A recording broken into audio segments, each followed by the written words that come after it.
And rounding out the thoroughly professional cast of Dark Knight of the Scarecrow, we have Robert F. Lyons as Skeeter. New Yorker, tap dancer, studied with both Stella Adler and Milton Katselas, so he was thoroughly a product of the Stanislavski acting system. Stella on the East Coast, Milton in Beverly Hills. Skeeter makes that little speech about his childhood memories of a hiding place in Arkansas while Otis is raising the shovel to club him to death. And it's the sound of that hit that sells that effect. And it's kind of a perfect acting moment in the middle of a kill. This would turn out to be the highlight of J.D. Fagelson's career. He made Dark Knight of the Scarecrow 2 in 2022, but nobody much cared by that time. Mostly a master of the TV movie. He wrote Cry for the Strangers, Chiller, Covenant, Nightmare on the 13th Floor, The Lake, Red Water. Any of these ring any bells? You know, nobody remembers the titles of TV movies.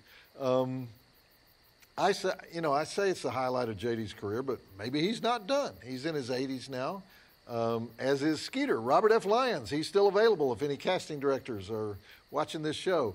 And Charles Durning, by the way, was a last-minute replacement for Strother Martin.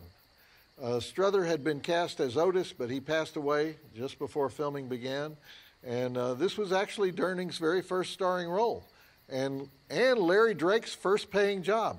When Charles Durning was doing his homework for the role, he was one of those guys that, really studied for each part. And he wrote out this extensive backstory for Otis. And he listed all these miserable things in his childhood that would make him turn out the way he did. And then he went in and had a meeting with Frank DeLitta, the director, and he read the whole list to him. And Frank listened to the list, and then he kind of sighed, and he leaned back in his chair, and he said, "And then again, Charlie, some people are just no damn good." So what do you think, Darcy? I love it. This movie is proof that a made-for-TV movie can be just as scary as any theatrical release. I agree with that. Frank DeFelitta does that thing where he kind of shows you in advance how the victim is going to die, which you would probably not do if you were making a theatrical film. And then he builds up to that moment, like that shovel killing of Skeeter. Yeah. And he shows the face of the killer, and he shows the shovel moving through the frame, but the gore part, of course, has to happen at the edge of the frame, off camera. Yeah, chilling atmosphere, though.